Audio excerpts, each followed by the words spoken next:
तो हो गया, तो हम स्वाध्याय कर रहे हैं गोवत्सा शिवकार ग्रंथराज का।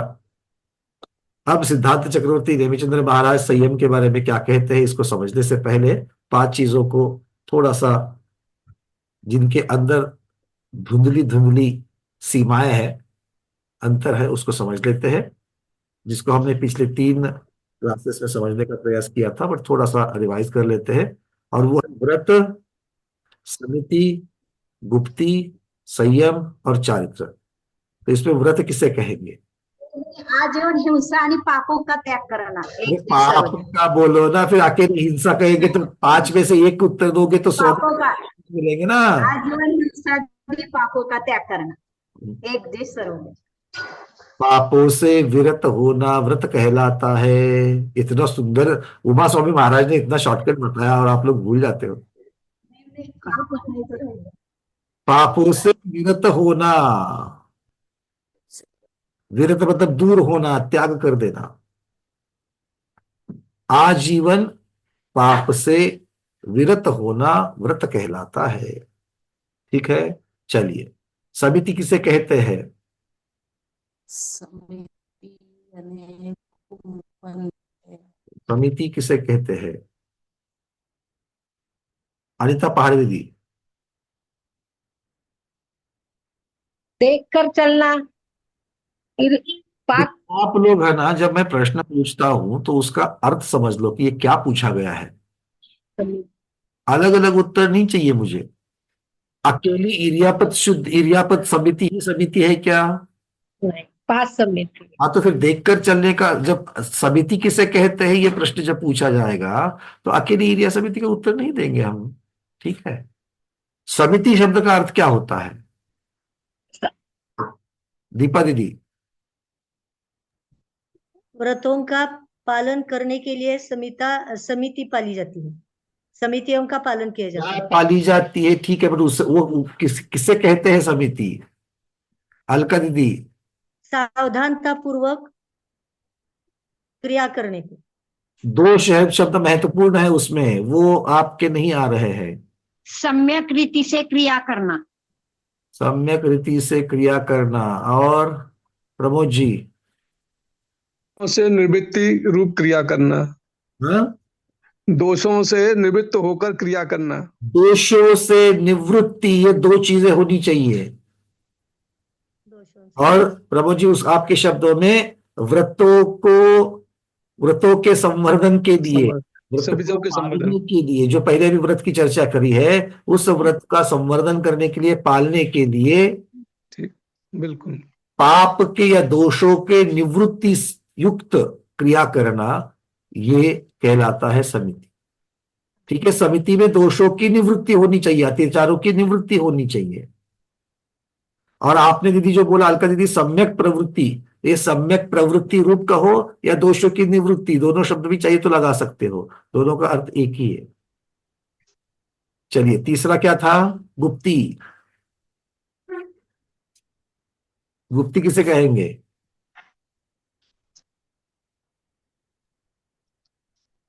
गुप्ती किसे कहा था?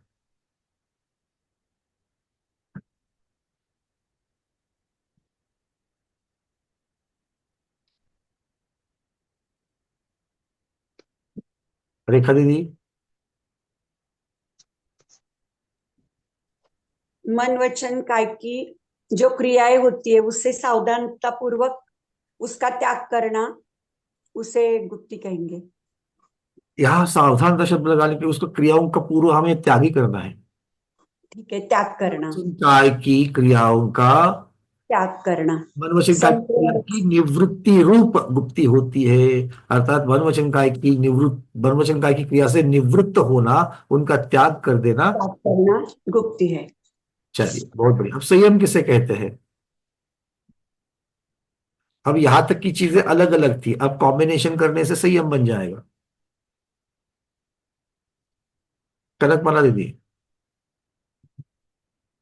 वंदना भैया जी, हम्म।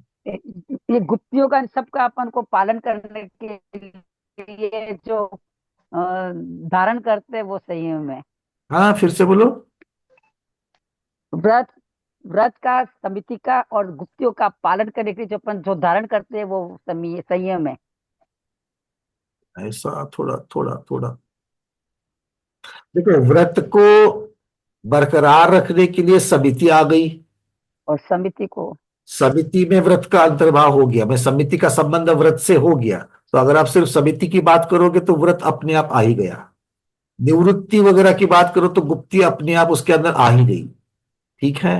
हाँ हाँ अब इसीलिए आचार्य भगवान कहते हैं कि समितियों में प्रवर्तमान जीव, अर्थात समिति को पालन करता हुआ जीव जब जीवों की हिंसा और इंद्रियों के विषयों का त्याग कर देता है तो उसे संयम कहलाते हैं।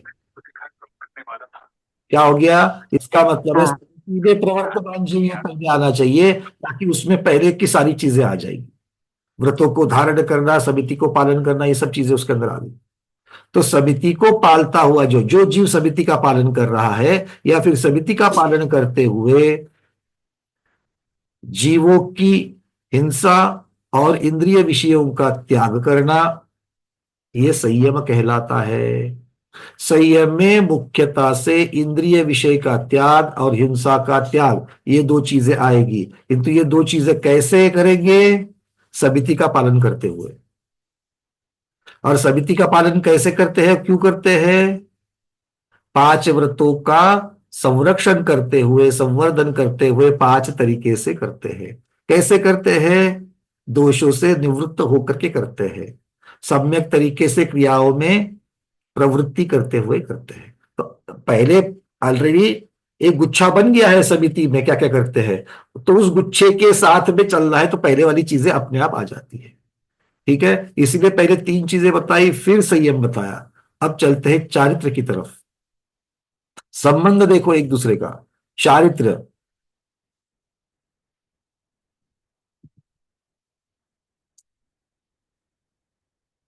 चारित्र किसे कहेंगे? तारिका दीदी वैजापुर, चारित्र किसे कहेंगे?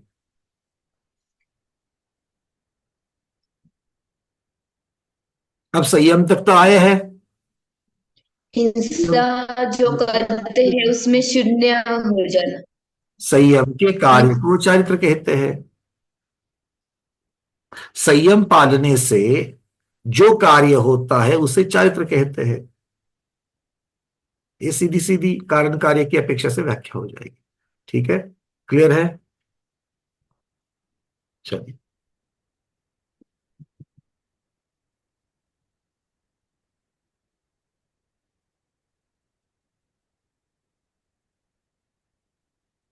अच्छा, संयम जो है,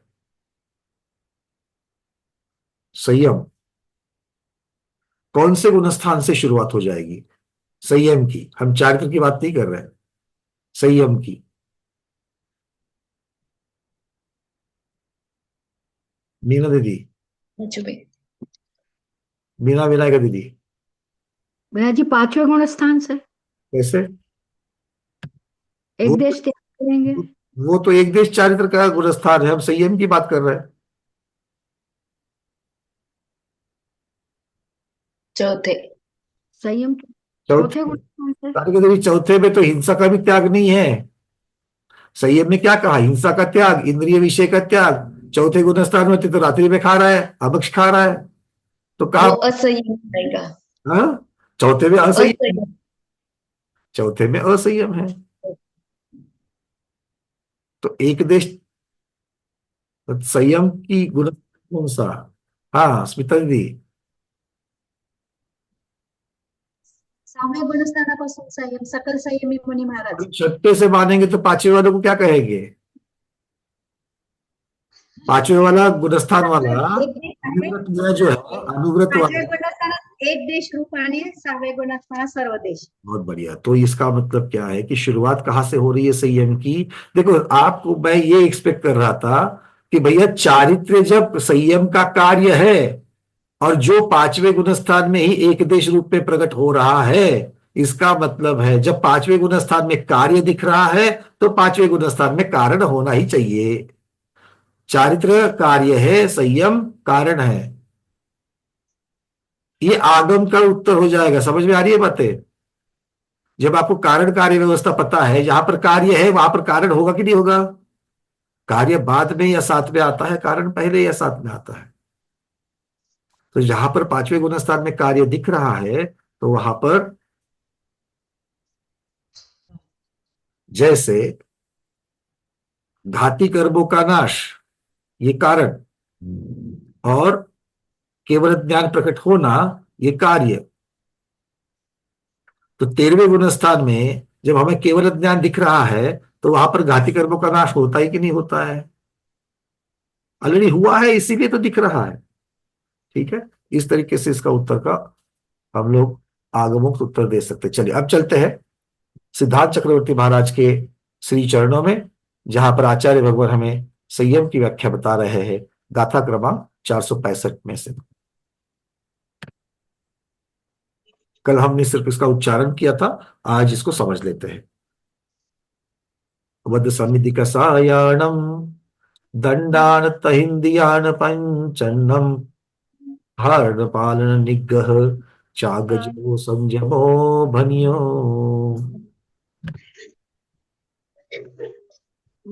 ये गाथा के पूर्वार्ध में जो 5 चीजें दी गई है, वध, समिधि, कसाय, दंड और इंदियानम तहि, इंद्रिय मतलब इंद्रिय। ठीक है, तो ये जो दिया गया है, इनके साथ में गाथा सूत्र में के दूसरे भाग में जो 5 चीजें दी है, उनका संबंध लगाना है। मतलब आगे धारण, पालन, निग्रह, त्याग और जय, ये 5 क्रिया दी गई है, और पहले एक भाग में 5 चीजें दी गई है। तो 5 चीजों के साथ क्या करना है, ये अगली भाग में दिया गया है, उत्तरार्ध में दिया गया है। तो वध धारण करना, समिधि पालन करना, कसाय निग्रह करना, दंड त्याग करना, दंड का त्याग, और इंद्रिय का जय करना। और इसको थोड़ा सा अगर भाषा में करेंगे तो व्रतों को धारण करना, समिति का पालन करना, कषायों का निग्रह करना, दंडों का त्याग करना, और 5 इंद्रियों को जय करना। यही क्या कहा है? संयमो भनियो, संयमो भनियो, इसे ही संयम कहा गया है।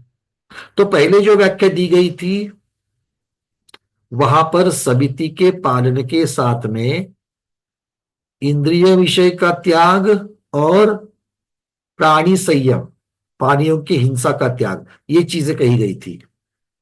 ठीक है ना?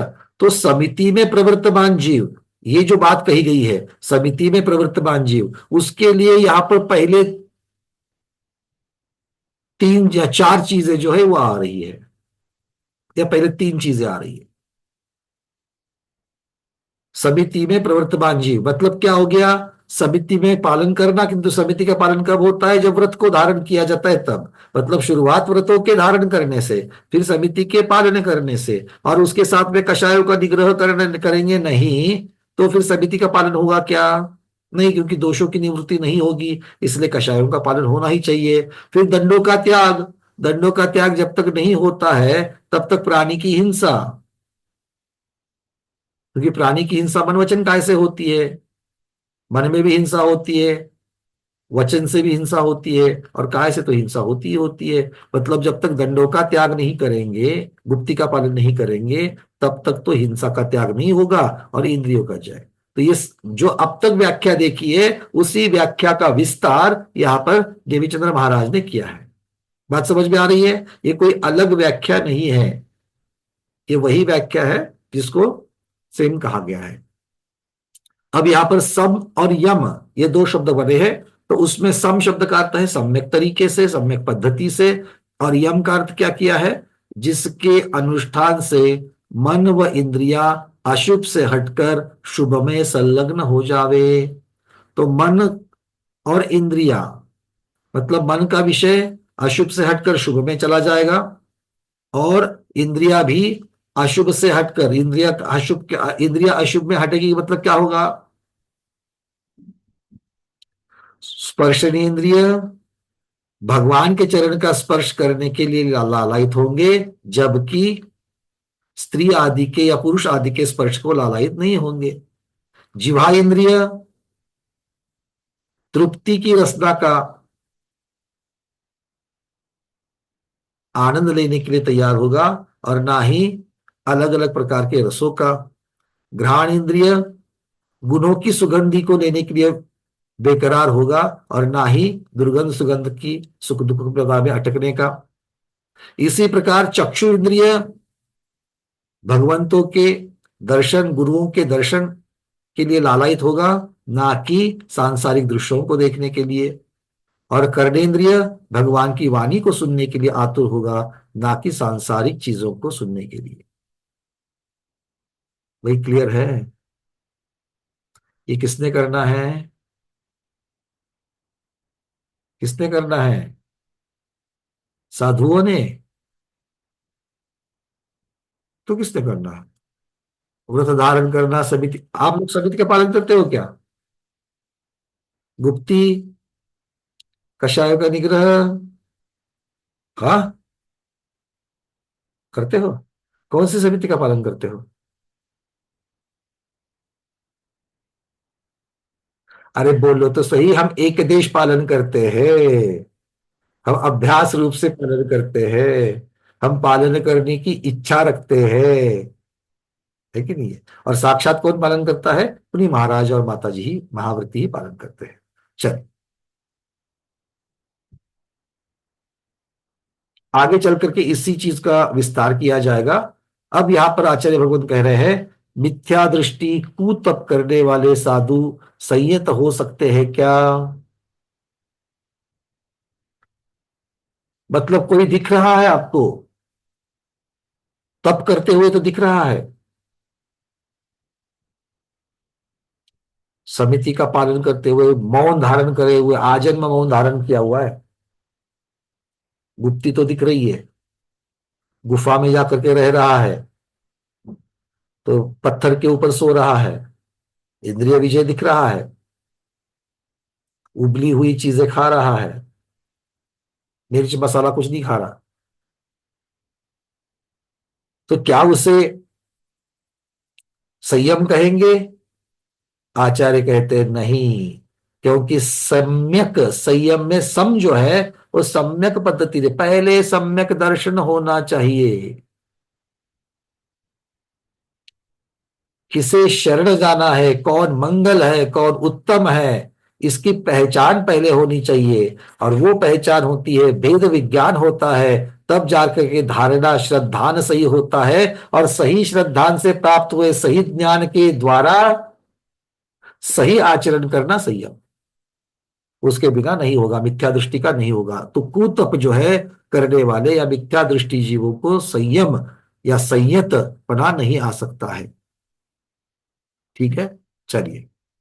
और आगे संयत शब्द को भी वो यहां पर बता रहे हैं। संयत में सम सम्यक रीति से होता है, और यतः, यतः मतलब क्या है? बहिरंग और अंतरंग आश्रव से विरत है, वो संयत है।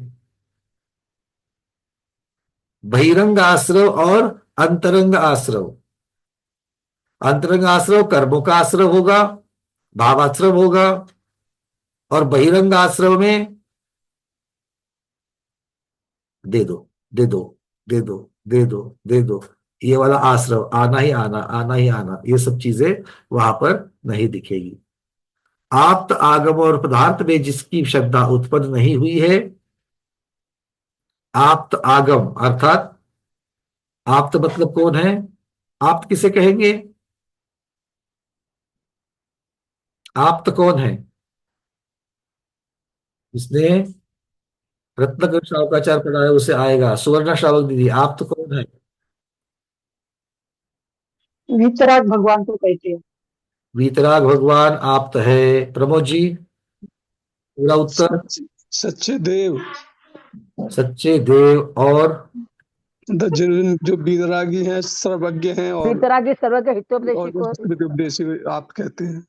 बहुत बढ़िया। प्रमुख आप्त जो है अर्थात अरहंत भगवान सर्वज्ञ वीतराग विहितोपदेशी, ये जो है तो प्रमुख आप्त है, और गौण आप्त कौन है? सिद्ध परमेष्टि भगवान, सिद्ध परमेष्टि। क्योंकि उसमें हितोपदेशिता नहीं होने से उनको रत्नक शावकाचार्य में गौणता के साथ दिखा है। चलिए, इनके ऊपर जिसकी श्रद्धा उत्पन्न नहीं है, जो अभी भी मूर्खता वाली चीजें करता है। मूर्खता वाली चीजें कौन सी होती है? लोक मूर्ता, देव मूर्ता, और लेख मूर्ता, देव मूर्ता और गुरु मूर्ता। बहुत बढ़िया। तो इस प्रकार से ये 3 मूर्ताओं का पालन करने वाले मूर्ख कहलाते हैं। तो जिनमें अभी तक ये मूर्खता विद्यमान है, ऐसे जीव, इनमें संयम की उत्पत्ति नहीं कर हो सकती। अब विशेषार्थ में कह रहे हैं, संयमन करने को संयम कहते हैं। संयमन करना अर्थात संयम है। इस प्रकार का लक्षण करने पर मात्र द्रव्ययम संयम नहीं हो सकता। संयमन करना मतलब क्या है? कंट्रोल करना। संयमन करना मतलब क्या है? कंट्रोल करना। तो कंट्रोल करने को संयम कहते हैं क्या? तो आचार्य भगवान कह रहे हैं कि अगर ऐसा लक्षण करोगे, इस प्रकार की अगर व्याख्या करोगे, तो सिर्फ और सिर्फ द्रव्ययम संयम बन जाएगा। द्रव्ययम मत का अर्थ क्या होता है? बाहर से चीजों का त्याग करना। आज मुझे केला बहुत अच्छा लगता है, तो केले का त्याग कर दिया। मुझे दूध दही बहुत अच्छा लगता है, तो दूध दही का त्याग कर दिया। मतलब एक दिन मैंने उसका सेवन नहीं किया, अरे पर मन में दिन में 50 बार सोचा, कल की सुबह कब होगी और कब जाकर के मैं दूध से बनी हुई मीठी मीठी चाय पी लूं, दूध की लस्सी, दही की लस्सी पी लूं। ये दिन में 50 बार सोचा, तो क्या वो भाव संयम हुआ क्या? नहीं। एक दिन के बाह्य त्याग से क्या हो गया? सिर्फ द्रव्य संयम हुआ। तो आचार्य भगवान कहते हैं, भाव चारित्र से शून्य द्रव्य चारित्र। संयम का कार्य चारित्र, अर्थात मन में कोई त्याग के प्रति रुचि, त्याग के प्रति भाव नहीं है, सिर्फ बाहर से चीजों का त्याग कर दिया है। ऐसा इस प्रकार का द्रव्य यम संयम नहीं हो सकता, क्योंकि संयम शब्द में ग्रहण किए गए सम शब्द से उसका निराकरण हो जाता है। सम्यक रीति से यम करना, और सम्यक रीति से मतलब भावनाओं के साथ। अर्थ क्या होता है? अष्टमी चतुर्दशी को अगर आपने अमर्यादित दूध और दही का त्याग किया है, अमर्यादित दूध और दही का त्याग किया है, क्यों छोड़ा अष्टमी चौदस को आपने अमर्यादित दूध और दही? क्योंकि वो अभक्ष है, इसलिए छोड़ा। और पहले 7 दिन और बाकी के दिन, अष्टमी नवमी से लेकर त्रयोदशी तक और पूर्णिमा अमावस्या से लेकर सप्तमी तक, फिर क्यों खाया? वो भक्ष हो गया, है ना। तो वहां पर मुख्यता से भाव, उसमें हमें गंदगी दिखनी चाहिए। जिस दिन हम उसमें गंदगी देखेंगे, तब हमें उसके भाव संयम हो जाएगा, नहीं तो तब तक ये द्रव्य संयम ही कहलाएगा। ठीक है। पुरी महाराज ऐसा करते हैं क्या? हाँ भाई, ऐशना समिति पालन करनी है, अष्टमी चौदस को पालन करेंगे। महाव्रत आप लोग बोलते हैं ना, मेरा रात्रि भोजन का त्याग कब? चौमासे में 4 महीने में 4 रात्रि भोजन त्याग। और बड़े खुश होकर के बोलते हैं, अरे हमने चौमासे में पूरा रात्रि भोजन त्याग किया था। और महाराज जी को ऐसा अगर कहेंगे तो कल हम अष्टानिका महापर्व में समिति का पालन करेंगे, बाकी दिनों में नहीं। मेरे महाव्रत चौमासे में चलेंगे, बाकी दिनों में नहीं। आप लोग हंस रहे हो, मतलब क्या है? ऐसी चीज नहीं हो सकती है कि नहीं है? आजीवन जो चीज खराब है उसको आजीवन के लिए छोड़ देना। और इंद्रियों को कंट्रोल में रखने के लिए, इंद्रियों का संयमन करने के लिए खाने पीने की चीजों का त्याग आप नियमित एक कुछ समय के लिए जरूर कर सकते हैं। भाई मैंने केले का त्याग 1 महीने के लिए कर दिया। क्यों? क्योंकि मुझे केला हर रोज खाने में चाहिए था, हर रोज थाली में मुझे केला चाहिए चाहिए। अगर नहीं है तो मेरा ये हिल जाता है। मतलब जिसमें आसक्ति बनी हुई है, उसका हम लोग चाहिए तो कुछ समय के लिए त्याग कर सकते हैं, ताकि उस आसक्ति को कम किया जाए। तो हर एक जगह पर आसक्ति का भाव कम करना, ये भाव जब तक नहीं होगा, तब तक 1 महीने तक केले का त्याग करने के लिए कोई मतलब नहीं होगा। तब जाकर के मतलब होगा। तो भाव संयम चाहिए, भाव चारित्र चाहिए, तब जाकर के द्रव्य संयम या द्रव्य चारित्र कोई कारगर बन सकता है। क्लियर है? नहीं तो वैसे भी मीठे का त्याग तो आप कर ही देते हो, नमक का त्याग कर ही देते हो। कब? डॉक्टर ने बताने के बाद भाई ब्लड प्रेशर बहुत बढ़ा हुआ है, बिल्कुल नमकीन नहीं खाना है। अब आप घर वाले के सामने से समोसा रखा हुआ है तो साइड निकाल देंगे, पकौड़े रखे तो तला हुआ नमकीन सब आपके हाथ से छीन लेंगे। तो क्या वो संयम हो गया? सीवियर डायबिटिक वाला बोलेगा आज घर में जलेबी बनी है पर मैं नहीं खाऊंगा। अरे तू क्या नहीं खाएगा, तेरे हाथ को तुझे छूने नहीं देंगे। भाव संयम है क्या उसमें?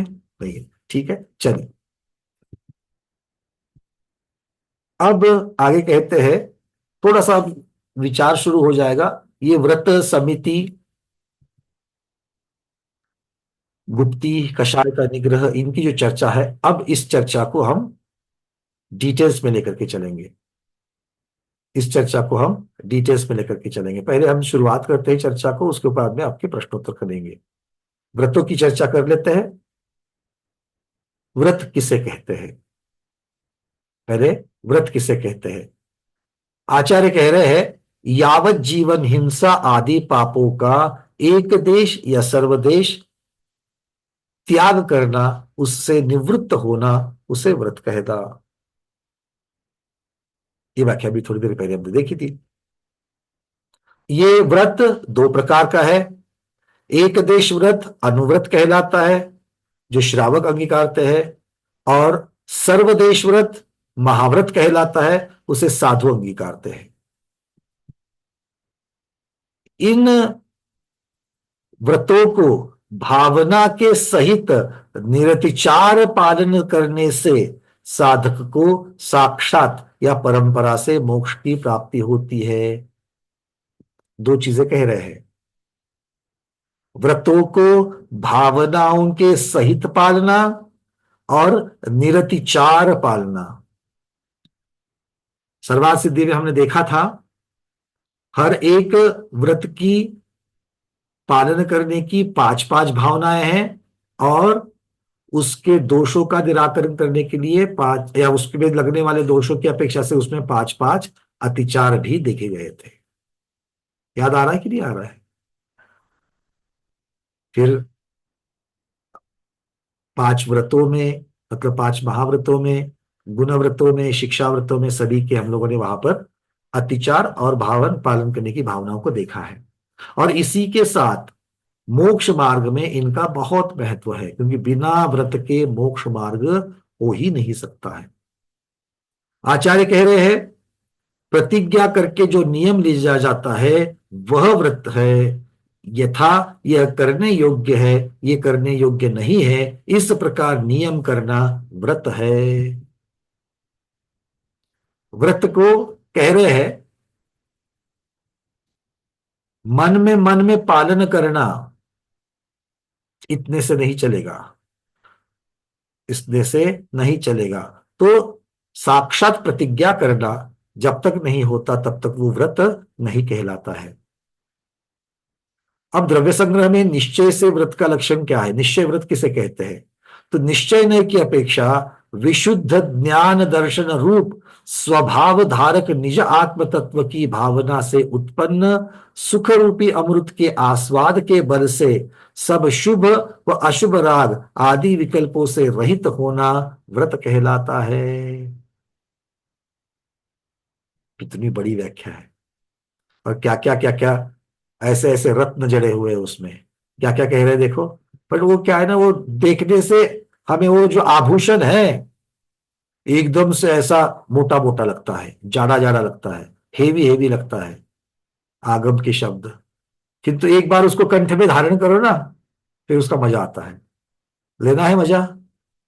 अभी जो आपको मोटा आभूषण दिखाया था उसका मजा अगर लेना है तो देखो, एक एक शब्द को, एक एक मोती की तरफ, एक एक रत्न की तरफ आपका ध्यान जाना चाहिए। अपने आप ये सुहाता है। क्या कह रहे हैं? निश्चय नहीं की अपेक्षा विशुद्ध ज्ञान दर्शन रूप स्वभाव धारक निज आत्म तत्व। विशुद्ध ज्ञान, विशुद्ध दर्शन, सम्यक ज्ञान, सम्यक दर्शन। सम्यक दर्शन में कोई दोष नहीं है, निर्दोष। सम्यक ज्ञान में कोई दोष नहीं है, निर्दोष। मतलब कौन सा सम्यक दर्शन कौन सा होगा जिसमें कोई दोष नहीं है? शायिक। सम्यक ज्ञान कौन सा होगा जिसमें कोई दोष नहीं है? केवल ज्ञान। दोष मतलब अपूरापन नहीं है। तो केवल ज्ञान से सहित जीव और क्षयिक सम्यक तो सहित जीव, मतलब कौन हो गए? केवली भगवान हो गए। ऐसे कौन है? निज आत्म तत्व की भावना से ऐसे जीव की, मतलब केवली भगवान की आत्म तत्व की भावना से उत्पन्न सुख रूपी अमृत के आस्वाद के बल से। अब ये आत्म तत्व की भावना से उत्पन्न है, तो ये ज्ञान और दर्शन कैसे उत्पन्न है?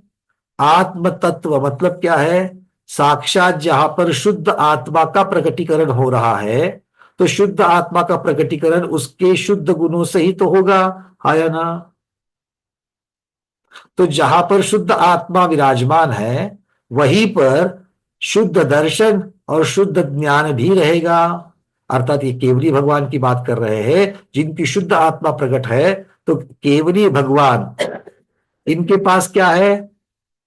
क्योंकि ये शुद्ध गुणों को धारण कर रहे हैं, इसकी वजह से वहां पर सुख रूपी अमृत है। अनंत चतुष्टय रूपी सुख है कि नहीं है? केवली भगवान के पास है। और वो सुख जो है वो अमृत के समान है कि नहीं है? क्यों कहा अमृत के समान? निराबाध है, अखंड है, अनंत है।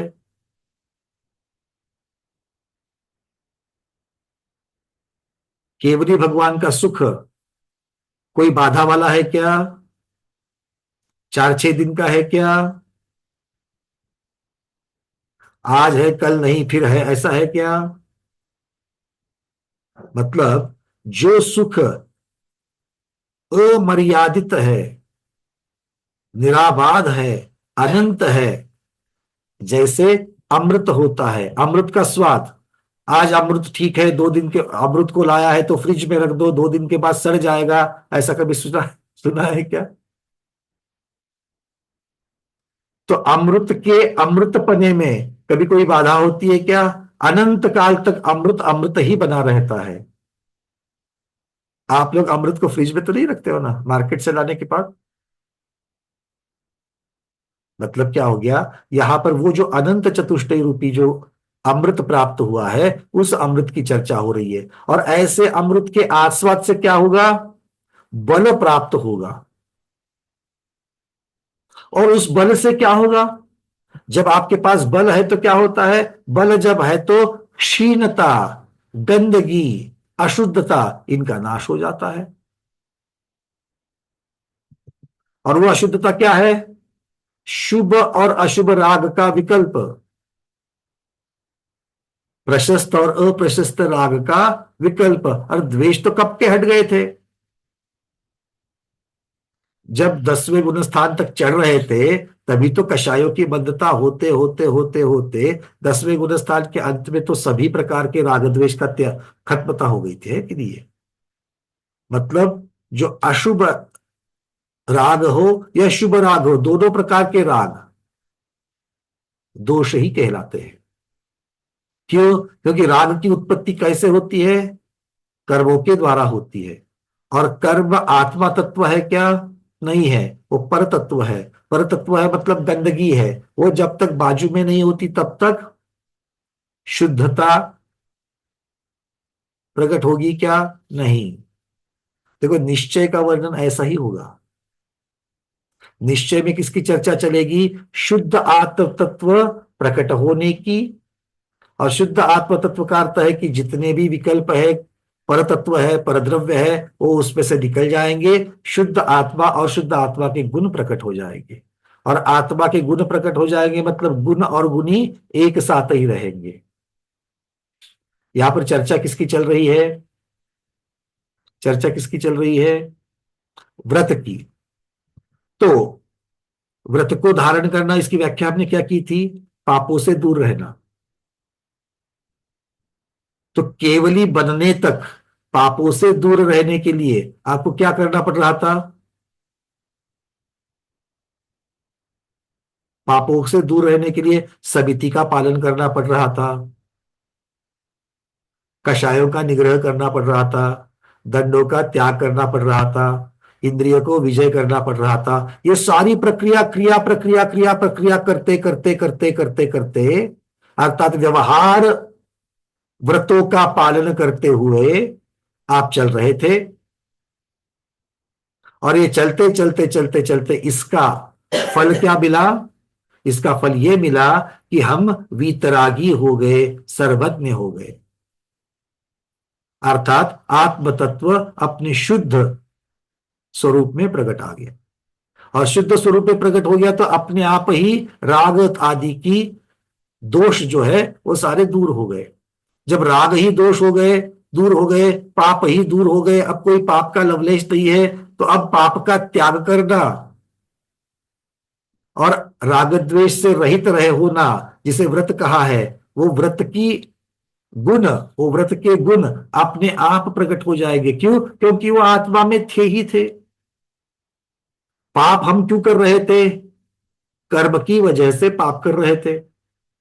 राग द्वेष को क्यों धारण कर रहे थे? कर्म की वजह से धारण कर रहे थे।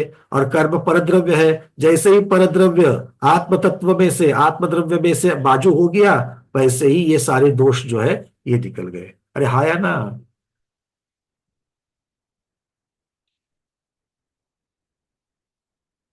जैसे आप लोग पानी है, पानी में गंदगी होती है, इसलिए आप पानी क्या क्या करते हो? पानी को छानते हो। तो आपने छन्ना लगाया, ऊपर से अनछना पानी डाल दिया, नीचे क्या आता है? शुद्ध पानी आता है। अब इस शुद्ध पानी में कोई कचरा है क्या? नहीं है। तो कचरा क्यों चला गया? क्योंकि यहां पर छन्ना लगाया था। तो यहां पर 10वें गुण स्थान का छलना था, शुक्ल ध्यान का छन्ना था। शुक्ल ध्यान से छन्न छन्न छन करके आकर के आत्म तत्व कैसे हो गया? शुद्ध हो गया। भाई ठीक है, बाकी समझ में आ रही क्या? अभी भी एकदम। अब एक बार फिर से उस रत्न के हार की तरफ देखते हैं। निश्चय व्रत किसे कहते हैं? विशुद्ध ज्ञान दर्शन रूप स्वभाव धारक निज आत्म तत्व की भावना से उत्पन्न सुख रूपी अमृत के स्वाद के बल से शुभ और अशुभ राग आदि विकल्पों से रहित होना निश्चय व्रत है। अब उतना नहीं लग रहा है ना, क्योंकि अभी एक एक एक एक एक रत्नों को हमने परख लिया है। नहीं लग रहा है ना? बोझा आभूषण का कंठ में धारण किया है ना? अरे एक बार बोलो हाँ। इतना जल्दी नहीं, थोड़ा थोड़ा, जब तक चिंतन एक एक शब्द के ऊपर नहीं जाएगा तब तक तो थोड़ा सा बोझा लगता रहेगा, इधर चुभेगा। अरे रत्नों का हार होता है तो भी तो चुभता ही है थोड़ा थोड़ा। और वो चुभन कब निकल जाती है? जब सामने वाला कहता है अरे क्या सुंदर हार है, तब वो चुभन निकल जाती है। क्योंकि हमें ही मालूम नहीं होता कि हमने रत्न का हार पहना, हमारा ध्यान कहाँ है? उस चुभन की तरफ जाता है। जब सामने वाला बताता है कि तुम्हें आत्म तत्व प्रकट है, तुमने कोई दोष नहीं है, तब तो फिर अच्छी बात हो ही जाएगी। आगे चलते हैं। अब भगवती आराधना ग्रंथ में जो अभी यहां पर ऊपर एक शब्द जो आया था कि प्रतिज्ञा करके नियम लिया जाता है, वो व्रत कहलाता है। बिना प्रतिज्ञा के नियम के व्रत नहीं कहलाते हैं। तो मन में प्रश्न आता है कि इसकी कोई विधि होती है क्या? व्रत लेने की कोई विधि होती है क्या? तब आचार्य भगवान कह रहे, भगवती आराधना ग्रंथ की विजयोदया टीका में व्रतदान और ग्रहण की विधि बताते हैं। क्या कह रहे हैं, एक बार पढ़ लेते हैं उसको। जिसको जीवों का स्वरूप मालूम हुआ है, ऐसे मुनि को नियम से व्रत देना व्रतारोपण विधि कहलाती है।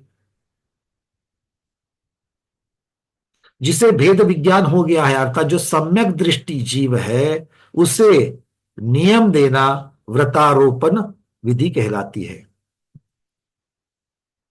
जिसने संपूर्ण निग्रह अवस्था धारण की है, उद्देश्य का आहार और राजपिंड का त्याग किया है, जो गुरु भक्त और विनयी है, वह व्रतारोपण के योग्य है। महाव्रत किसे, ये महाव्रत की अपेक्षा से चर्चा चल रही है, तो महाव्रत के लिए योग्यता होती है और अनुव्रतों के लिए भी योग्यता होती है। तो महाव्रत के लिए योग्य कौन है? सबसे पहले तो सम्यक दृष्टि, महाव्रत किसे दिए जाएंगे? सम्यक दृष्टि को दिए जाएंगे। दूसरा, जिसने संपूर्ण निग्रंथ अवस्था धारण की है। निग्रंथ अवस्था, निग्रंथ, ग्रंथ मतलब क्या है? परिग्रह। जिसने संपूर्ण परिग्रह का त्याग किया है, साधु योग्य परिग्रह को, साधु के अयोग्य परिग्रह को जिसने त्याग किया गया है, ऐसे जीव निग्रंथ कहलाते हैं।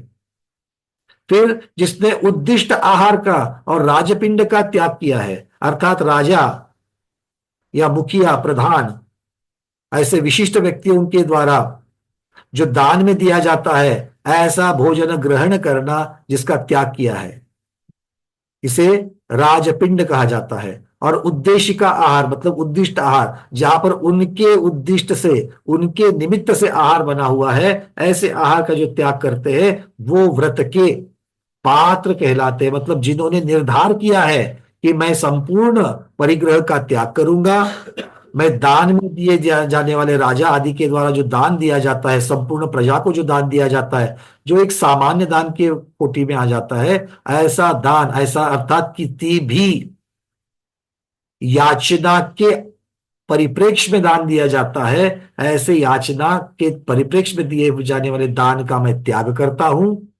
मेरे निमित्त से जहां पर आहार बनता है, ऐसे उद्दिष्ट आहार का त्याग करता हूं। इस प्रकार की धारणा, इस प्रकार का निर्धार जिसने किया है, ऐसे जीव को, सम्यक दृष्टि जीव को व्रत दिए जा सकते हैं।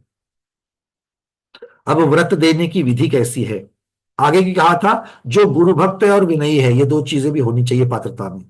गुरु भक्त भी होना चाहिए और विनयी भी होना चाहिए। मतलब आज मुझे व्रत को दीक्षा लेने के लिए किसी मुनि महाराज का, आचार्य ऋषि की जरूरत है करके आचार्य ऋषि के पास पहुंचा और दीक्षा लेकर के वहां से रफू छक्कर, मैं अपने मार्ग पर, तुम अपने मार्ग पर, मैं अपने मत चलाऊंगा, मुझे जैसे चाहिए वैसे मैं रहूंगा, ये नहीं चलेगा। गुरु की आज्ञा में अगर रहने वाले हैं तो ही व्रत देने चाहिए। आगे कहते हैं, व्रत देने का क्रम इस प्रकार होता है, जब गुरु बैठते हैं और आरिकाएं सम्मुख होकर के बैठती है, ऐसे समय में श्रावक और श्राविकाओं को व्रत दिए जाते हैं।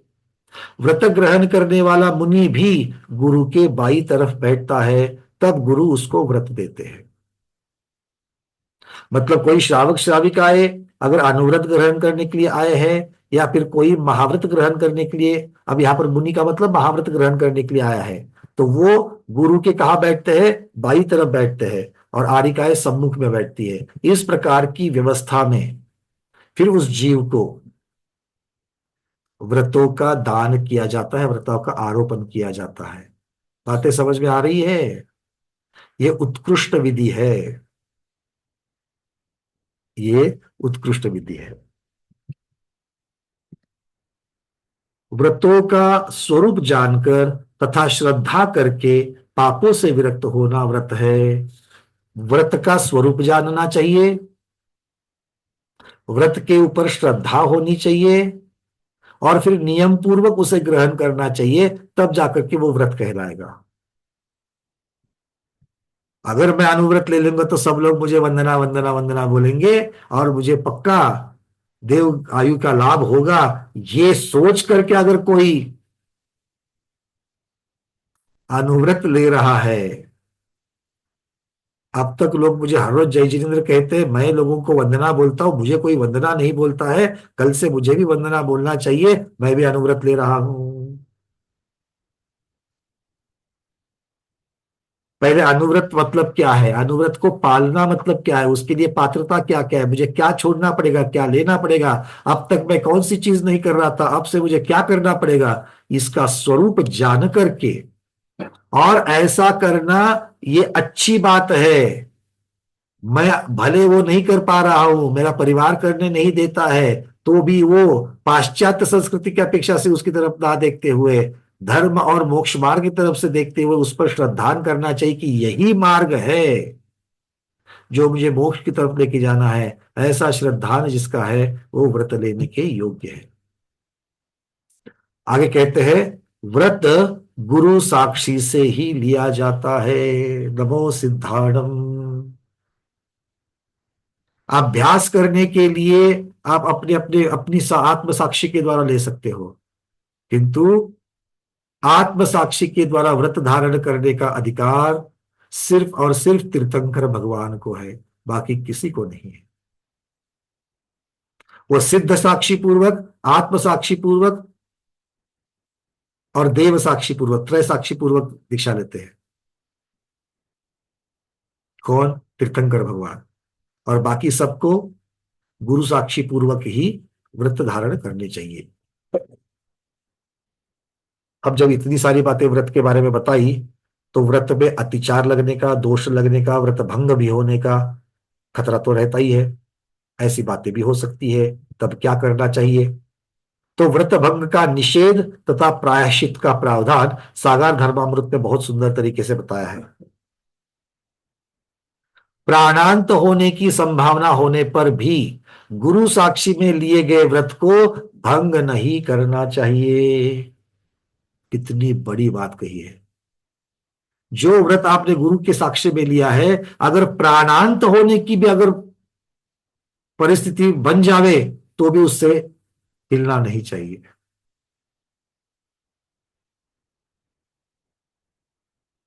क्या लग रहा है? ऐसा पालन हो सकता है? अरे अनुव्रत लिए है, नहीं कोई बात नहीं, हमें बाहर की छूट रखी, हमने लेते वक्त ही रखी थी, मुझे मालूम था, बट मैंने लेते वक्त ही रखी थी। छूट रखने के लिए मैं उसका निषेध नहीं कर रहा हूं मैं, पर उसका मराठी में बोलते पड़वाट, मुख्य उद्देश्य से भागने के लिए, लूप होल्स कहते हैं ना इंग्लिश में। जैसे कोई बहुत बड़ा, क्या कह सकते हैं उसको, आरोपी होता है, उसके ऊपर पुलिस तो बहुत सारे आरोप लगा देती है और कोर्ट में खड़े करते हैं, और कोर्ट में उसके अगेंस्ट कोई पुरावा, कोई सबूत नहीं होने की वजह से बाइज्जत बरी। ये हमारे दंड संहिता के लूप होल्स है। उसको पकड़ करके ऐसा नहीं, ऐसा अर्थ निकलता है, ऐसे सोच करके उसमें से भाग जाना नहीं। यहां पर वो सब करने के लिए आपने व्रत धारण नहीं किया है। तो यहां पर उत्कृष्ट मार्ग कह रहे हैं, प्राणांत होने की संभावना होने पर भी गुरु साक्षी में लिए गए व्रत को भंग नहीं करना चाहिए। क्यों? क्योंकि प्राण के नाश से तो सिर्फ तत्क्षण ही दुख होता है, और व्रत के भंग से भव भव में दुख होता है। यहां पर अतिचार लगने की बात नहीं है, अनाचार की बात है। मतलब पूरा का पूरा व्रत ही भंग कर दिया। अनुव्रत लिए तो थे, अब अनुव्रत छोड़ दिए। क्या कह रहे हैं? प्राणांत हो जाए तो उतने समय के लिए, प्राण निकलने का समय जितना है उतने समय के लिए दुख होता है, किंतु व्रत भंग का दुख कितना भोगना पड़ता है? भव भव में भगना पड़ेगा। अच्छा हो गया ना, जिन्होंने अनुव्रत नहीं लिए वो सोच रहे अच्छा हो गया, हमने वो कितना भी भैया ने बोला ना, मुझे मालूम था ऐसा ही कुछ तो निकलेगा कभी ना कभी, तो अच्छा हो गया हम नहीं फंसे, है ना। अच्छा, दीपा दीदी कह रही हमें मालूम था फिर भी हम फंसे, क्योंकि हमें फंसना अच्छा लग रहा है। मतलब व्रत लेना अच्छा है। प्राणों के नाश से तो तत्क्षण दुख होता है, पर व्रत भंग से भव भव में दुख होता है। किसी मद के आवेश से या प्रमाद से अगर व्रत छिन्न हो जावे, तो उसी समय प्रायश्चित लेकर उसे पुनः धारण करना चाहिए। क्योंकि व्रत में अतिचार क्यों लगते हैं? मुख्यता से प्रमाद की वजह से लगते हैं, मुख्यता से प्रमाद की वजह से लगते हैं। तो प्रमाद की वजह से अगर लग रहे हैं तो भाई ठीक है, समझ में तो आ गया कि अब प्रमाद की वजह से हमारा ये गलती हो गई, तो क्या करना है? गुरु के समक्ष जाकर के चार लोगों के सामने बोलना है कि भाई मुझसे ऐसी ऐसी गलती हो गई। गुरु जो चाहे वो प्रायश्चित देंगे, वो प्रायश्चित ले लेने का, वो गुरु को नहीं बोलने का प्रायश्चित बताने के बाद, नहीं इतना बड़ा मुझे तो नहीं होगा, डॉक्टर ने ऐसा कहा है वैसा कहा है। गुरु को मालूम है तुम्हारी जो कंडीशन है वो। गुरु बड़े दयालु होते हैं और हमारे तो बहुत ही है। कभी कभी हम ही बोलते कि माता जी इतना ही प्रायश्चित, जितना दिया है उतने में संतुष्ट हो, ये सुनने को मिलता है। ज्यादा मत सोचो। है भाई, बातें समझ में आ रही कि नहीं? आज आपका चेहरा ऐसा लग रहा है कि भैया ये सब मालूम है, ये सब क्यों बता रहे हो? नहीं, आज आपके चेहरे बड़े उदास उदास। ठंड तो नहीं लग रही है बहुत?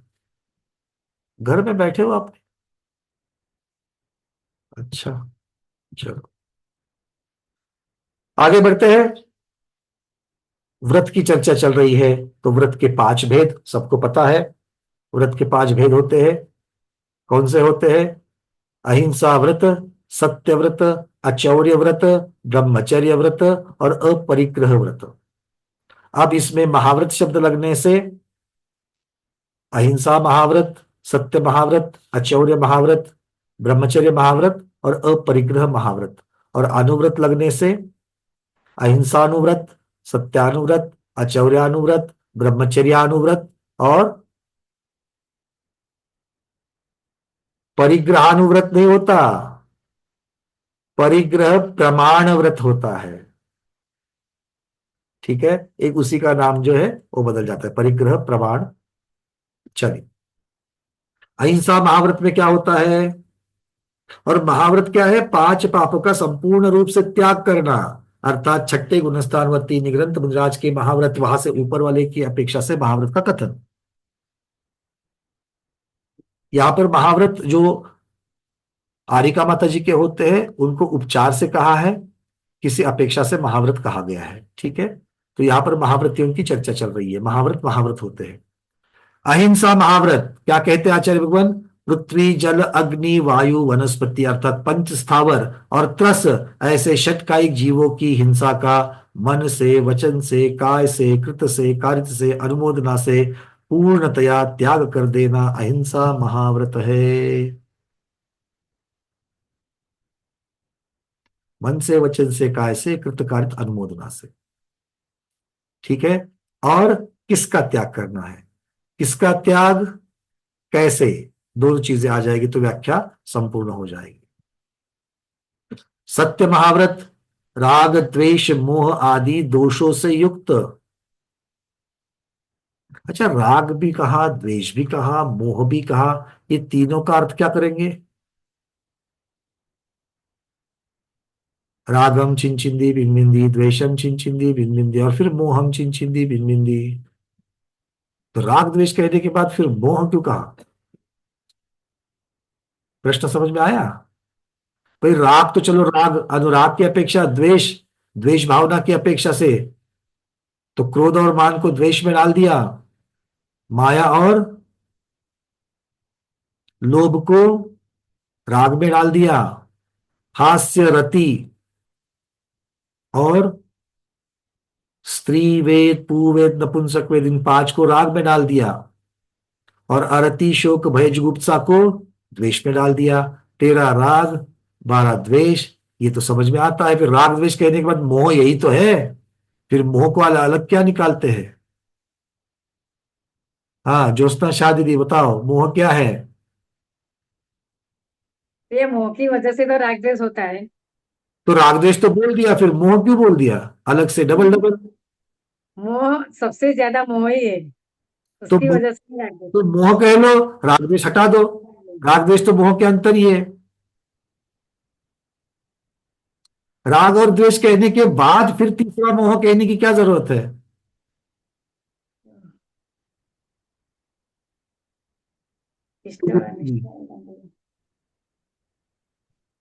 राग अनिष्ट कहने के बाद फिर से मोह कहने की क्या जरूरत है? तो अनिष्ट वस्तु आएगा भैया।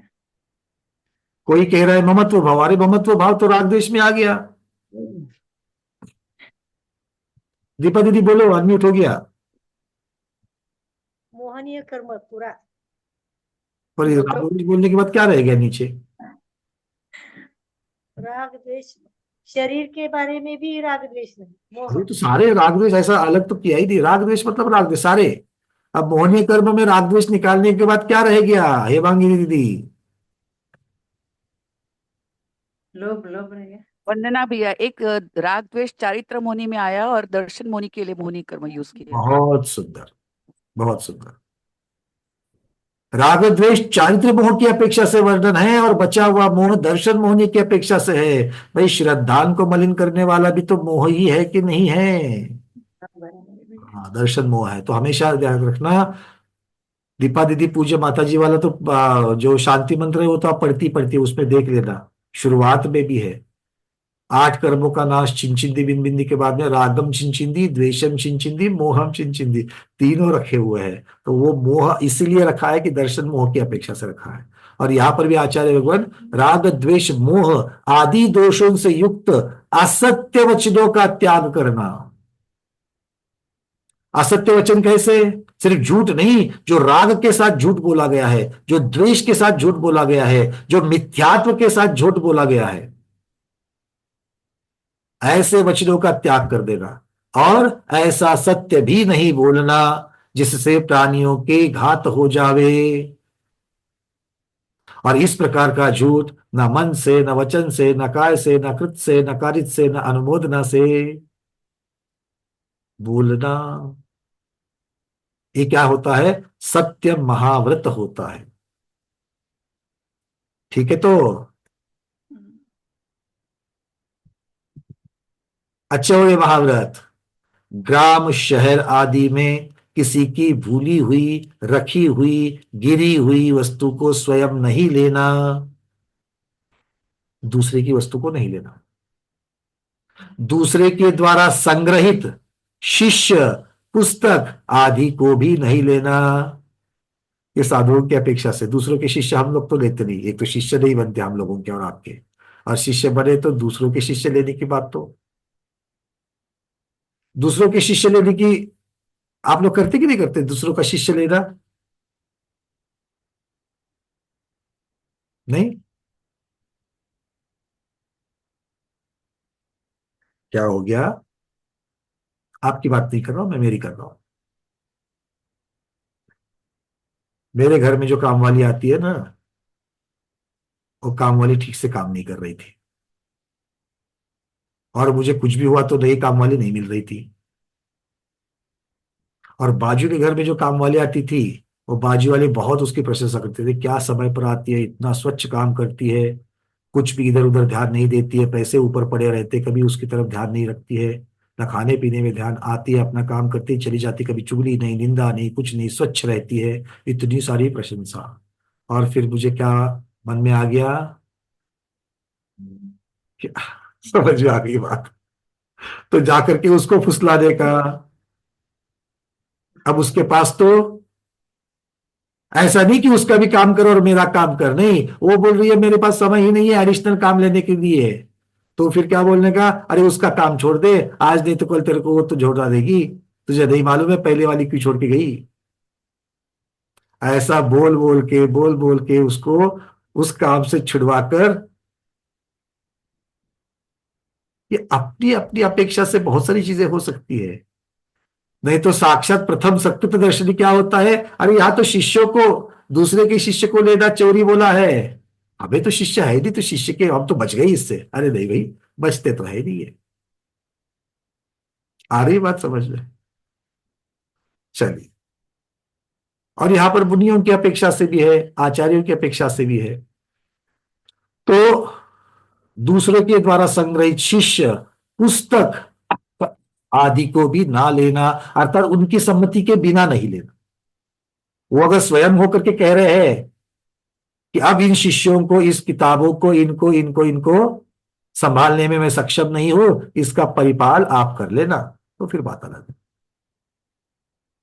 दूसरों के द्वारा बिना दी गई ऐसी योग्य वस्तु को भी नहीं लेना, सो अचौर्य महाव्रत है।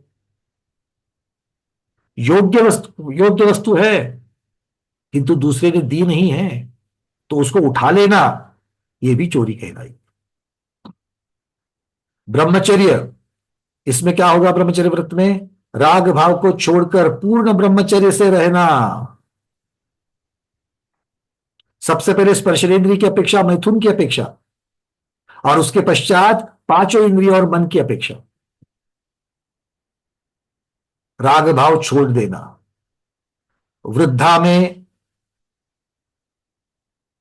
बालिका में पुत्री देखना, युवती में बहन देखना और वृद्धा में माता देखना। ऐसे ही बालक में पुत्र देखना, युवक में भाई देखना और वृद्ध में पिता देखना।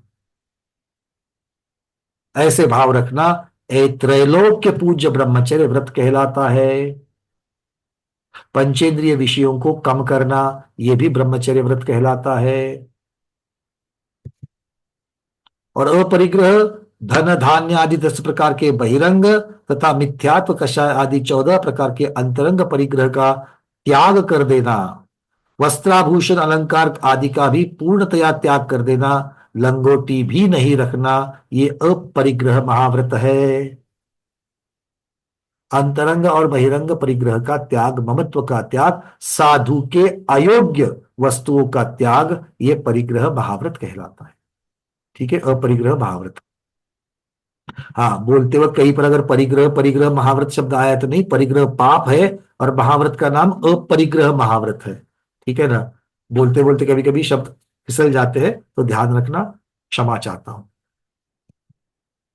भाई। ठीक है, सबको पांचों महाव्रत समझ में आ गए, अच्छी तरीके से समझ में आ गए, पहले से पढ़े हुए हैं तो अच्छी तरीके से समझ में आ गए। तो 5 महाव्रत अच्छे होते कि नहीं होते हैं, अच्छा लेने चाहिए कि नहीं लेने चाहिए, लेने चाहिए। तो कब ले रहे हो? ये सीधे प्रश्न है। एक तो आपने स्वयं बोला अच्छे हैं, लेने चाहिए, लेने जैसे है, तो अगला प्रश्न आएगा ना कि कब ले रहे हो। कौन बोला भैया पहले आप ले लो फिर हम आ ही जाएंगे? कोई तो बोला ही होगा। अरे बोलो ना, फिर दूसरे को तो ढको दो, कोई बात नहीं है। चलिए, बहुत बढ़िया। अनिता दीदी कह रही अतिशीघ्र अनुमोदना दीदी, बस यही भाव रखो। अरे भावना भावो भावना भवनाशिनी, भावनाएं तो हमें आगे लेकर के जाएंगी। चलिए, अगर आपके कोई इसके ऊपर प्रश्न हो तो पूछिए। कल से समिति का प्रकरण जो है शुरू हो जाएगा। बड़े सखोल चर्चा हम समिति में करेंगे। एषणा समिति में वगैरह बहुत डिटेल्स में जाकर के हम लोग समितियों का वर्णन देखने वाले हैं। और ये समितियों का वर्णन दूसरों के दोषों को देखने के लिए नहीं है, तो खुद को उस तरीके से अभी गृहस्थ अवस्था में भी हम किस चीज का पालन कर सकते हैं, इसका अभ्यास करने के लिए है। और आगे चल करके जो महाव्रतों को धारण करना है, उसके अभ्यास की वजह से हम इन समितियों का अध्ययन करना चाहते हैं, ना कि दूसरों के दोषों को उजागर करने के लिए। ठीक है, चलिए। और किसी का प्रश्न है महाव्रत के बारे में? प्रमोद जी, आपने हैंड रेज किया है, निकाल दीजिए उसको। विजय लक्ष्मी दीदी। ये मन वचन काय का दंड मतलब क्या क्वेश्चन है? दंडों का त्याग, ये आगे और भी अच्छी तरीके से क्लियर हो जाएगा ये। तो दंडों का त्याग करना, अर्थात दंड कहते हैं योग क्रिया, दंड कहते हैं योग या क्रियाओं को। तो क्रियाओं का त्याग, कौन सी क्रिया? मन की क्रिया, वचन की क्रिया और काय की क्रिया। उसका व्यवहार रूप है अशुभ, अशुभ क्रियाओं का त्याग। इससे शुरुआत करते हुए संपूर्ण क्रियाओं का त्याग। किंतु संपूर्ण क्रियाओं का त्याग कब होगा? सिर्फ 14वें गुण स्थान में, तब तक नहीं होगा।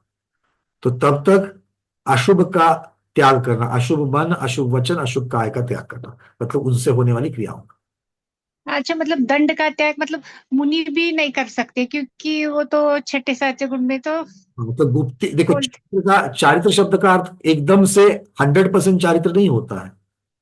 तो चारित्र की शुरुआत और चारित्र की पूर्ति, वैसे ही दंडों का त्याग जो करना है उसे गुप्ति कहते हैं। तो गुप्ति की शुरुआत और गुप्ति की संपूर्णता, इस प्रकार से लेना।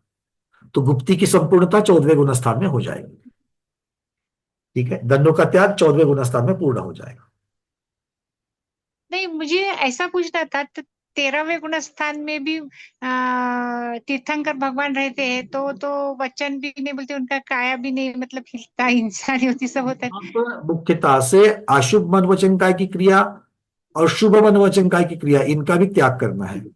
तो जब तक मोहनीय कर्म का नाश नहीं होता है तब तक तो अशुभ मन वचन काय की क्रिया जो है वो तो चल रही है। उसके पश्चात अशुभ मन और वचन और काय ये निकल जाएंगे, क्योंकि राग द्वेष सहित होने वाली जो क्रियाएं है, भाव मन के साथ होने वाली जो क्रियाएं है वो निकल जाएगी 13वें गुण स्थान में, किंतु क्रियाएं तो बचती है।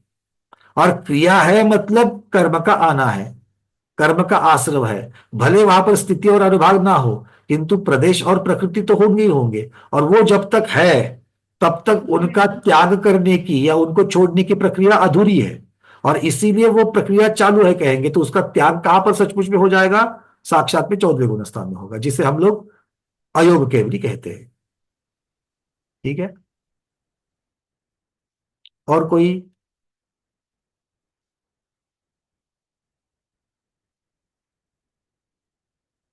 अरविंद जी, वरना भैया जी चिंतन करोगे तो प्रश्न आएंगे। महाव्रत के बारे में मैं सब जानती हूँ, महाव्रत जानते हैं। ये अगर दिमाग में बैठा हुआ है तो कुछ नहीं आएगा। अरे नया सोचो तो कुछ ना कुछ तो।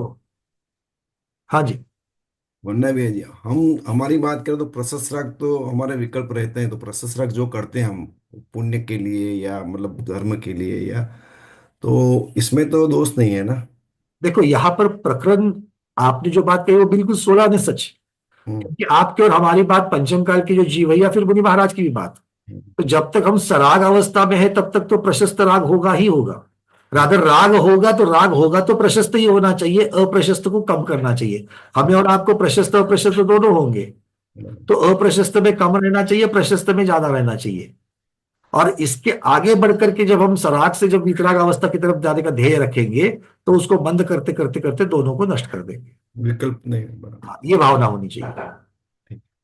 वरना भैया और प्रशस्त राग होना स्वाभाविक है, नहीं होना ही चाहिए अभी की इन अ गिवन सिचुएशन। अगर वो नहीं होता है तो राग तो होगा ही होगा, अगर शुभ नहीं होगा तो अशुभ तो पक्का होगा। तो अशुभ होने से शुभ होना अच्छा है ना। देखो हर रोज बैठ करके अयोध्या शिविर के बारे में जब भी बात आती है, अरे ठंड होगी ठंड होगी ठंड होगी ठंड होगी ठंड होगी ठंड होगी, यही सोचते रहेंगे तो अशुभ राग किसके साथ होगा? शरीर के साथ। अरे होगी सो होगी, तैयारी करके जाएंगे। और उसके साथ साथ में वहां पर 1 तारीख को नए वर्ष के पहले दिन पंचामृत महामस्तकाभिषेक आदिनाथ भगवान का करने के लिए मिलेगा।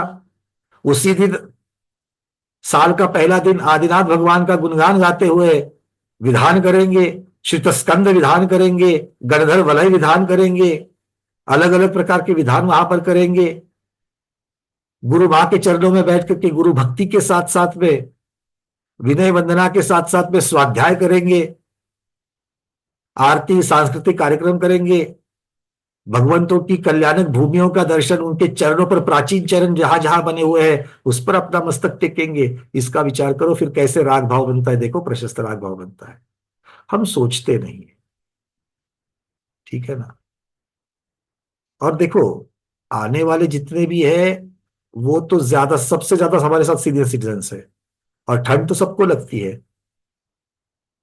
ठंड तो सबको लगती है। तो इंतजाम, पर्याप्त इंतजाम करना चाहिए। हम अंटार्कटिका थोड़ी जा रहे हैं, शिमला में पड़ने वाली बर्फ में थोड़ी जा रहे हैं। अयोध्या में बर्फ नहीं पड़ती है, ये मत सोचो कि बर्फ पड़ती है। ठंड होती है पर उससे भी बहुत ज्यादा ठंड में लोग रहते हैं, और वहां भी सीनियर सिटीजन रहते हैं, वहां भी आर्थराइटिस वाले लोग रहते हैं, बहुत सारी चीजें होती है। ठीक है, तो ऐसा मत सोचना कि हम कहीं अंटार्कटिका खंड के ऊपर जा रहे हैं। चलो रेखा दीदी पूछो अगला प्रश्न।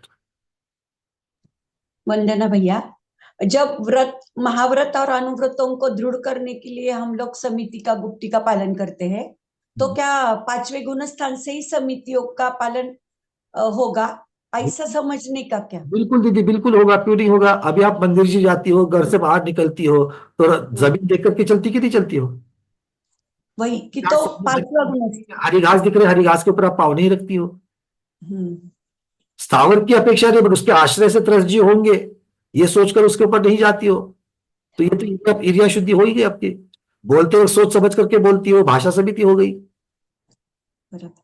लेकिन और एक प्रश्न है कि चौथा गुणस्थान तो अविरति का है, लेकिन वहां भी वो सम्यक दृष्टि जीव है, तो वो सोच समझ के गुप्तियों का पालन कर सकता है कि नहीं? मन वचन का तो बिल्कुल पालन कर सकता है। अभ्यास रूप से श्रद्धान है तो उसका श्रद्धान होता है और फिर कुछ पालन करता है, श्रद्धान होता है और पालन करता है।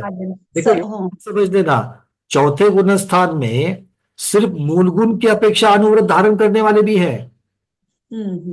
मूल गुण की अपेक्षा अनुव्रत धारण करने वाले भी है। 3 मकार और 5 अनुव्रत को, 3 मकार का त्याग और 5 अनुव्रत का धारण करने वाले भी है। वो उस तरीके से भी चौथे गुण स्थान में लोग आपको पाए जाते हैं। उसके आगे चल करके वही अनुव्रत के साथ में जब उसकी ऐसी दृढ़ता होती है कि सम्यक दर्शन शुद्धा, कुछ भी हो जाए वो हटेगा नहीं उससे। पंचगुरु शरण में, पंच परमेष्टि की सेवा में किसी को शरण नहीं जाऊंगा, कहीं जाकर के मन्नत नहीं मांगूंगा कि मेरा ये होने दे, मेरा वो होने दे, मेरा वो होने दे। पंचगुरु के छोड़ करके उनको ही शरण जाकर के मैं उनको विनती करूंगा, भगवान मेरा ये कार्य अटक गया है, मेरा ये कार्य होने दे। उसको छोड़ करके और कहीं जाऊंगा नहीं। संसार शरीर भोग निर्भिन्न, हर रोज उठ करके मन में पिकनिक बनाने के भाव नहीं आने चाहिए। हर रोज उठ करके नमकीन और मीठा खाने के भाव, जब तक अरे बनाओ बनाओ, शरीर दिया है तो खाने के लिए दिया है, मेरे पास पैसे है तो क्यों ना खाऊं, कल मिलेगा कि नहीं मिलेगा मैंने, ये भावना अगर आपके अंदर पनप रही है तो पहली प्रतिमा नहीं होती है, वो तो चौथे गुण स्थान में होगे चौथे गुण स्थान में। अच्छा, एक प्रकरण मैंने कहीं पढ़ा था, अभी अभी हाल ही में कुछ रेफरेंसेस निकाल रहा था, तब बात आई थी सम्यक दर्शन की। आचार्य जब मिलेगा मैं फिर से मैं उस गाथा को लेकर के आऊंगा। बहुत सुंदर बात आचार्यों ने कही है। सम्यक दर्शन से च्युत होना इतना आसान नहीं है। हम लोग जो कहते हैं ना कि बात बात पर मिथ्यात्व में चले जाएंगे, मिथ्यात्व में चले जाएंगे, मिथ्यात्व, स्वयं आचार्य भगवान कह रहे हैं कि सम्यक से च्युत होना इतना आसान नहीं है। किसके बारे में? वेदक सम्यक दृष्टि के बारे में। वेदक सम्यक्त्व में दोष लग सकता है, निर्दोष नहीं रहता, किंतु वेदक सम्यक्त्व से गिरना इतना आसान नहीं है। ये बात वहां पर आती है। बड़ी सुंदर बात कही गई है वहां पर। वो लाऊंगा मैं, कल आते वक्त लेके आऊंगा उसको, आप लोग याद कराना, ठीक है? चलिए, पूर्णिमा दीदी, उसके बाद सुवर्णा दीदी, अंतिम प्रश्न। भैया जी वन्ना, मैं ये कह रही थी जैसे बहुत से लोग है ना कि अपने घर के समझ लो कोई व्रत ने लेता है, लेते हैं और फिर पलते नहीं है, तो फिर ने कि लेते वक्त है कि ऊपर ने कि ले लेते हैं कि चलो लेना है तो ले लिया, ने फिर उस व्रत को भंग करते हैं तो अंदर से इतनी आत्मा कलपती और अपन कुछ कहते हैं तो फिर सामने वाला इंसान गुस्सा करता है या कुछ भी बोलता है, तो फिर अपने को उस इंसान को कैसे संबोधन दे, अपन को आपस कैसे क्या करें? तो इसीलिए ऐसी चीजों को टालने के लिए ही व्रत जो है वो गुरु की साक्षी से लेनी चाहिए, क्योंकि गुरु इन सब चीजों का, और गुरु जब एकांत में रहते हैं ना तब इन चीजों की बात करनी चाहिए। गुरु के सामने 50 लोग बैठे और आप जाकर के नारियल चढ़ाओगे, हाँ मैं माता जी मैं ये व्रत ले रहा हूं और नारियल चढ़ा रहा हूं, माता जी बोलेगी हाँ पीछे लगा देगी। जिम्मेदारी आपकी होती है। आप डिस्कस, यहां पर क्या कहा था, उस व्रतों का स्वरूप जानकर उसके ऊपर श्रद्धान करते हुए ये लेना चाहिए। पर कोई इक्का दुक्का ऐसा होता है कि उसका श्रद्धान निकल जाता है, या फिर वो उसको पालन करने की क्रिया से भयभीत हो जाता है, उसका चारित्र मोह कर्म बलवान होता है, परिवार से उसको सपोर्ट नहीं मिलता है, और ऐसी चीजों में फंस करके उसका फिर व्रत भंग हो जाता है। फिर भी वहां पर आचार्य कहते कि व्रत भंग ना करना, दोष हो जाएंगे प्रायश्चित ले लेना, अपनी साइड से जैसे भी बने पालन करने की भावना रखना, दोषों के साथ सहित हरकत नहीं, बिल्कुल नहीं। हर रोज दोष लग रहे, लगने दीजिए, प्रायश्चित की अपेक्षा से उसको लगा के रखना, प्रायश्चित की अपेक्षा तो हर रोज थोड़ा थोड़ा थोड़ा प्रायश्चित लेते हुए बनाए रखना, उसको तोड़ना नहीं। आज से मुझसे होता नहीं, मैं अब इसके आगे नहीं करूंगा, ये बात नहीं आने देना। दोष लग रहे हैं, मैं माला फेरो, माला फेरो, माला फेरने में तो कोई आपके हाथ की माला तो कोई निकाल के लेगा नहीं, कोई परिवार वाले या कोई भी हो, माला तो आपके हाथ से उठा करके ले देगा, उतना तो आप कर सकते कि नहीं कर सकते? नहीं, जैसा अपन उन कहते भी है कि भाई या तो ले ही मत, ले तो अच्छी तरह से पालो करो, तो लेकिन ऐसे लोगों को बोलना चलना ही मत, चलना ही मत, चलना ही मत, क्योंकि गिर जाओगे और गिरने के डर से फिर चलना ही नहीं। बच्चों को, बच्चा जब चलना चालू करता है तो गिरता है कि नहीं गिरता है? एक बच्चा दिखाओ मुझे बिना गिरे जो खड़ा हो गया है, एक बच्चा दिखाओ जो बिना गिरे साइकिल चलाना सीखा है, एक बच्चा दिखाओ जो बिना गलती किए नौकरी कर रहा है, बिना गलती किए दुकानदारी कर रहा है, पैसे कमा रहा है। तो गलतियां होती करके बाकी कार्य छोड़ देते हो क्या? ये बात है। और दूसरा ये पूछ रही थी कि आपने जी राग देश बताया और मोहनी कर बताया, तो राग देश तो चारित्र मोहनी से होता है कि दर्शन मोहनी से होता है? सुन नहीं पाई बरोबर। चारित्र से होता है ये राग द्वेष। हाँ, ठीक है। सुनने में गलती। मैडम जी, भैया चैत्य और चैताल्य में क्या फर्क है? हाँ जी, चैत्य और चैताल्य जो देव देवता में आते हैं, हाँ चैत्य हाँ और चैताल्य, हाँ, इसका अर्थ दोनों में क्या इसमें चैत्य फर्क? भगवान की प्रतिमा, चैत्य मतलब जिन बिंब, भगवान की प्रतिमा, और चैत्यालय मतलब मंदिर। फिर सुदर्शन गिरी को चैताल्य बोलते हैं और नंदीश्वर जी को जिनालय बोलते हैं। ये जिनालय शब्द का अर्थ और चैत्यालय शब्द का अर्थ एक ही होता है। जिन बिंब कहो, चैत्य बिंब कहो, चैत्य कहो, सब एक पर्यायवाची शब्द है। जिनालय, आलय शब्द जब आता है तो आलय का अर्थ होता है निवास, या आलय का अर्थ होता है कि ऐसा एक क्षेत्र जहां पर ठहर जाते हैं, जहां पर रखा जाता है। तो जिन बिंब जहां पर ठहरा ठहरा जाता है वहां पर जिनालय कहते हैं, उसको ही चैत्यालय कहते हैं। और चैत्य को फिर जिन बिंब बोलते जिन बिंब को चैत्य कहते हैं। हैं, जिन बिंब को चैत्य बोलते जिन बिंब कहो, जिन प्रतिमा कहो, एक ही है। अगर कोई कहीं पर नंदीश्वर द्वीप में को शब्द को बोलते हुए उसके मुख में अगर जिनालय शब्द बैठा है और आप हाँ हाँ मेरे मेरे के चैत्यालय बैठा, तो वो ऐसे ही बोलता है, उसका आप हाँ, फर्क कुछ नहीं है। फर्क कुछ दोनों एक ही है। नहीं, एक ही है, पर्यायवाची शब्द है। पर्यायवाची। ठीक है। बहुत दिन से लगता था मुझे पूछना है करके। चैत्य और चैत्यालय ज्यादा आगमोक्त, आगम में वो शब्द बीजाक्षर में ज्यादा बैठते हैं। ठीक ठीक है। आज के स्वाध्याय में इतना ही। आज के स्वाध्याय को गुरुओं के श्री चरणों में बारंबार नमोस्तु वंदनामि इच्छा का करते हुए यहीं पर समापन करते हैं। जैनम जयतु शासनम, जैनम जयतु शासनम, जैनम जयतु शासनम।